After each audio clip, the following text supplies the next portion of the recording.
7, 6, 5, 4, 3, 2, 1. Taon-taon ipinagdidiriwang ang Kapaskuhan sa buong mundo, lalo na dito sa Pilipinas.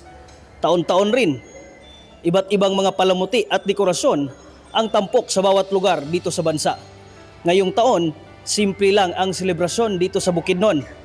Bagamat damang-dama ang tunay na diwa ng Kapaskuhan, ang pagmamahalan, pagbibigayan at pagpapatawad. Spend time with your family and your loved ones.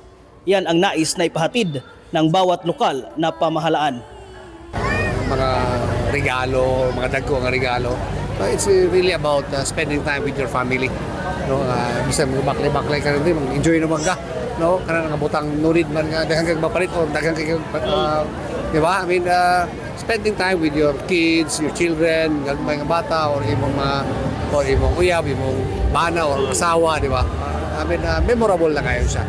Unang pinailawan noong November 21 ang 22 metrong taas na Christmas tree sa Capitol Grounds, Malaybalay City na kung saan ay dinayo ng publiko. Pawang kinagiliwan ng mga bumisita sa Capitol Grounds ang taunang Christmas lighting ceremony, tampok ang halos 6 na minutong fireworks display at mga iba't ibang Christmas decorations. Dagdagan mo pa ng iba't ibang pagkaing tinitinda na tiyak ikabubusog ng tiyan. Hindi naman nagpahuli ang ibang mga lokalidad na kung saan ay nagpailaw rin ng kani-kanilang mga Christmas trees gaya ng mga bayan ng Quezon, San Fernando, Manolo Fortich at iba pa. Ang lungsod ng Malaybalay at Valencia, dinumog naman ng publiko ang kapwa Christmas lighting ceremonies. Dama ng bawat isa ang kasiyahan sa kanilang mga mukha, pauwi sa kanilang mga tahanan. Hindi man ganon kadami ang magiging handa sa Pasko, bagamat puno ng pagmamahalan ang bawat isa. Naswak na pagsasaluhan. Simple, diing grande, bagamat siguradong tatatak sa puso ng marami.